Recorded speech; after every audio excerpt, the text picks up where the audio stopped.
Assalamualaikum warahmatullahi wabarakatuh. Teman-teman, halo, selamat pagi. Perkenalkan, nama saya Miftahul Mawaddah. Saya dari Prodi PGSD dengan NIM E1E024100137. Jadi, saya akan bercerita di sini tentang sebuah legenda yang berada di daerah Jawa Tengah.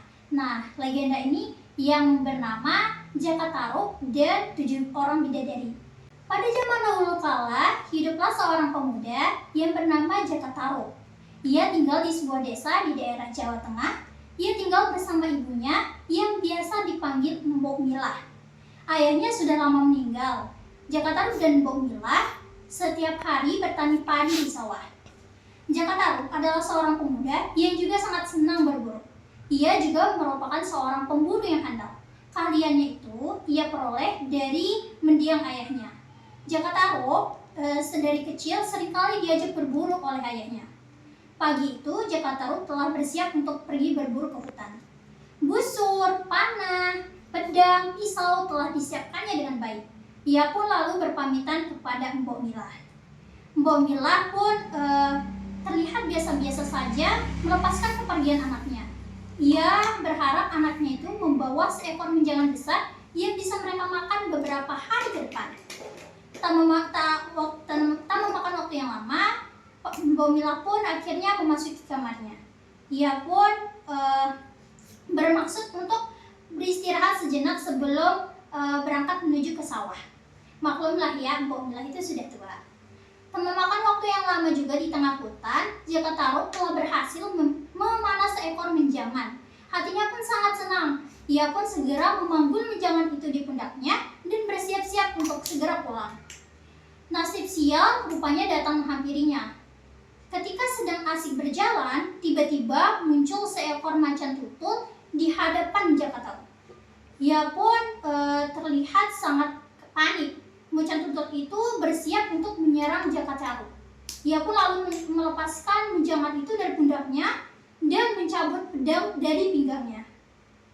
Macan itu lalu bergerak sangat cepat. Ia pun lalu segera menggigit menjangan itu dan membawanya pergi. Setelah itu, Jaka Tarub pun terduduk lemas. Ia terkejut akan peristiwa yang baru saja dialaminya.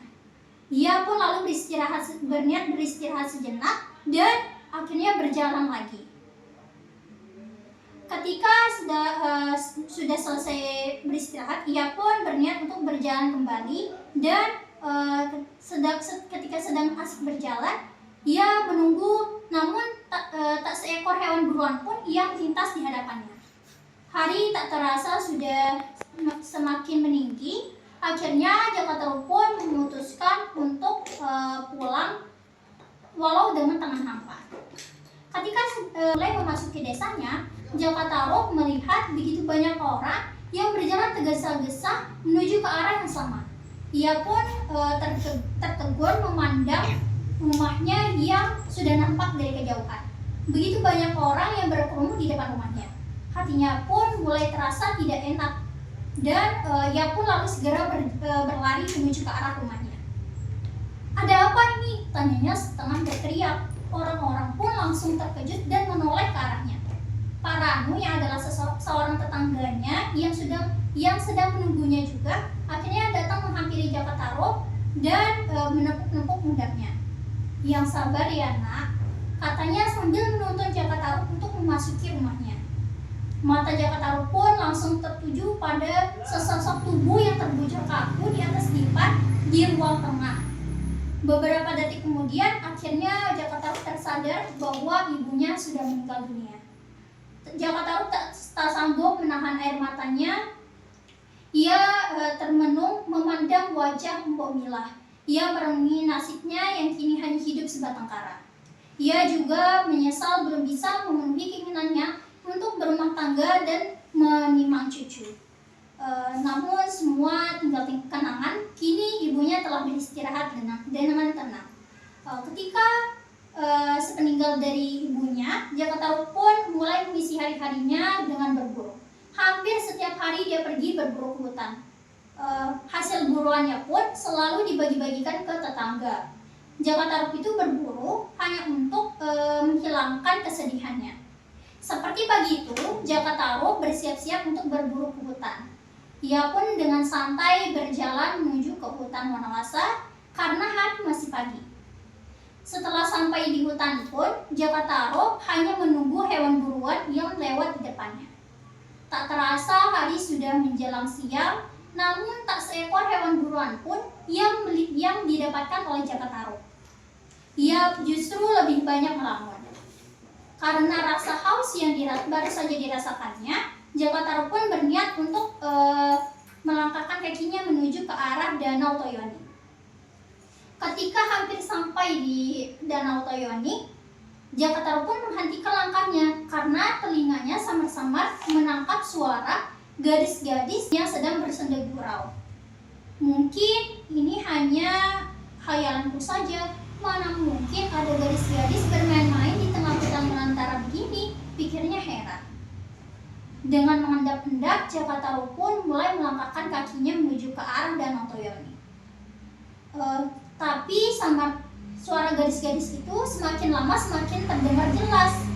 Ia pun lalu mulai berjalan mengintip dari balik pohon yang menuju ke arah Danau Toyoni.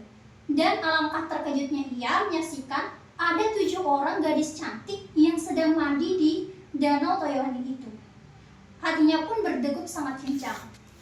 Ia lalu memperhatikan satu-satu gadis-gadis yang berparas cantik itu, dan dari percakapan mereka, Jaka Tarub dapat mengetahui bahwa gadis-gadis itu adalah bidadari yang turun dari kekayaan. Mata Jaka Tarub pun langsung tertuju pada tumpukan pakaian yang berada di atas sebuah batu besar di pinggir danau.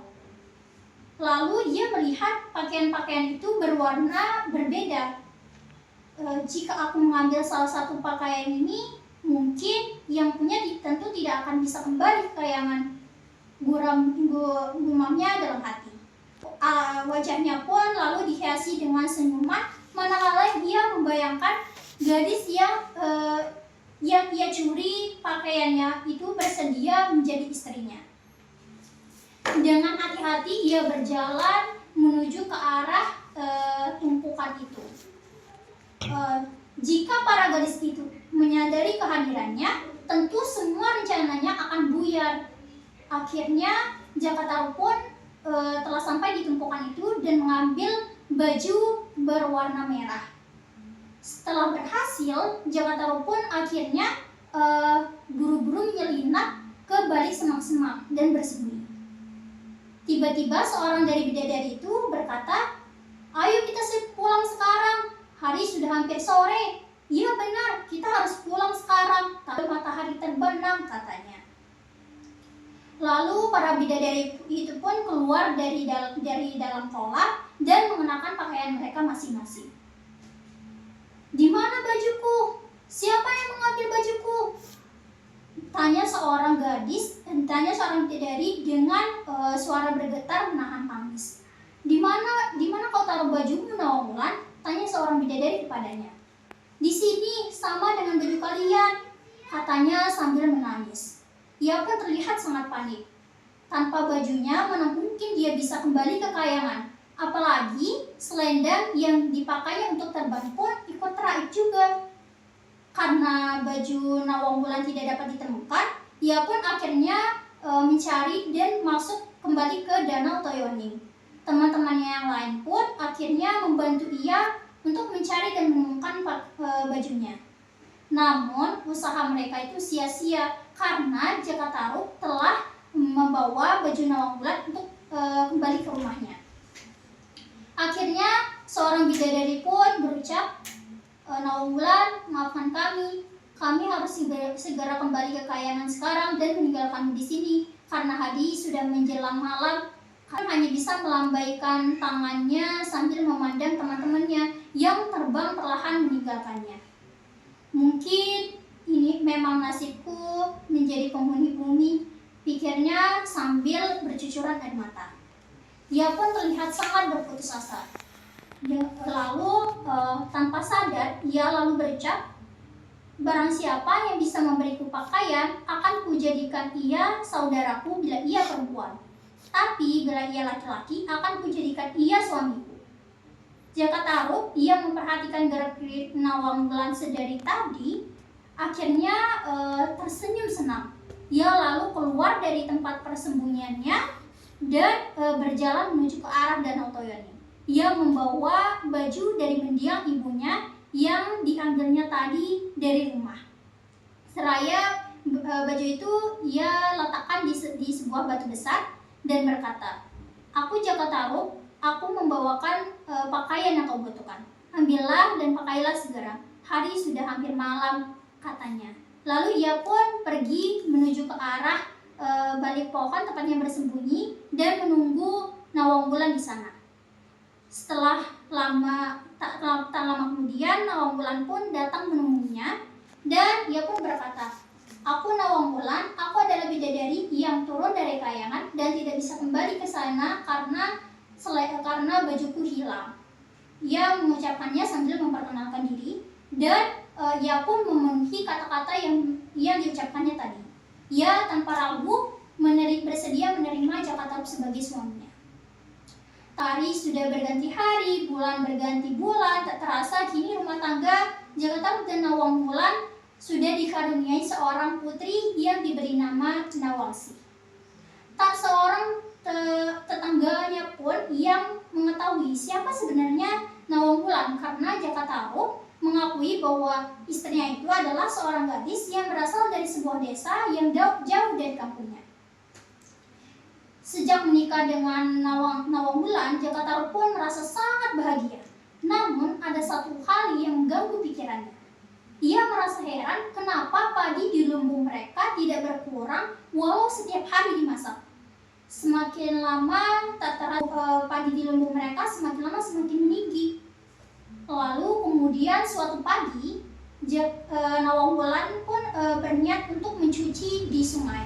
Ia pun menitipkan Nawangsi kepada Jaka Tarub dan mengingatkan Jaka Tarub untuk tidak membuka tutup kukusan nasi yang sedang dimasaknya. Ketika sedang asik bermain dengan Nawangsi yang baru saja berumur 1 tahun saat itu, Jaka Tarub pun teringat akan nasi yang baru saja dimasak oleh istrinya. Karena terasa sudah lama, ia pun berniat untuk melihat apakah nasi itu sudah matang. Lalu tanpa sadar Jaka Tarub pun membuka tutup kukusan nasi itu. Ia lupa akan pesan dari Nawang Wulan. Dan alangkah terkejutnya ia melihat isi kukusan itu. Nawang Wulan hanya memasak setangkai padi. Lalu teringatlah ia akan persediaan padi mereka yang semakin lama semakin banyak. Akhirnya terjawab sudah pertanyaannya selama ini. Tak terasa Nawang Wulan kini sudah pulang menuju ke rumahnya. Dan ia pun marah melihat suaminya saat ia di depan pintu dapur. Lalu berucap, kenapa kau melanggar pesanku, Mas?" Tanyanya beram. Jaka Tarub tidak bisa menjawab pertanyaannya. Kini hilanglah sudah kesaktianku untuk merubah setangkai nasi menjadi sebakul nasi, katanya dengan menyesal. Lalu, mulai sekarang kau harus menyediakan lesung untukku menumbuk padi. Lalu setelah itu Jaka Tarub pun akhirnya menyesali perbuatannya. Namun semua sudah terlambat. Mulai saat itu Nawang Wulan selalu menumbuk padi untuk mereka masak. Dan mulailah terlihat persediaan padi mereka yang semakin lama semakin menipis. Seperti biasa, Nawang Wulan lumbung yang terletak di halaman belakang rumahnya untuk mengambil padi yang ada di sana. Ketika sedang menarik batang-batang padi yang sudah terasa semakin sedikit, Nawang Wulan pun akhirnya merasa tangannya itu memegang sesuatu yang lembut. Karena penasaran, ia pun lalu menarik benda itu. Dan betapa terkejutnya ia saat menyadari bahwa hal yang diraihnya itu adalah baju dan selendangnya yang berwarna merah. Lalu perasaannya pun akhirnya berkecamuk di hatinya. Ia tidak menyangka ia telah ditipu oleh Jaka Tarub. Ia tidak menyangka bahwa suaminya akan tega mencuri bajunya. Akhirnya pun ia segera saja keinginannya yang dulu tidak pernah hilang menjadi semakin kuat, yaitu keinginannya untuk kembali ke kayangan. Jaka Tarub yang kembali ke rumahnya di sore hari itu, ia tidak mendapati Nawangwulan dan Nawangsi yang berada di sana. Ia pun lalu mencari sambil berteriak memanggil Nawangwulan. Namun yang dipanggil tak jua menjawab. Ia pun lalu saat itu kan matahari sudah mulai tenggelam. Nah, Jaka Tarub pun tiba-tiba yang sedang berdiri di halaman belakang rumahnya, di halaman rumahnya itu melihat sesosok yang sedang melayang menuju ke arahnya. Ia pun lalu memperhatikan sosok itu sesaat.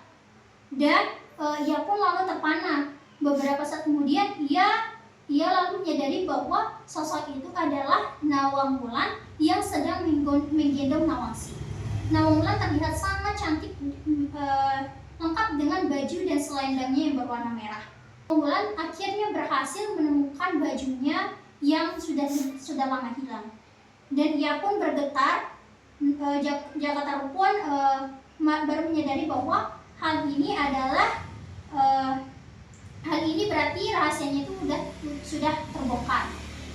Lalu Nawangwulan berkata, "Kenapa kau tega melakukan hal ini padaku, Jaka Tarub?" tanya Nawangwulan dengan nada sedih. Lalu Jaka Tarub pun akhirnya berkata, "Maafkan aku.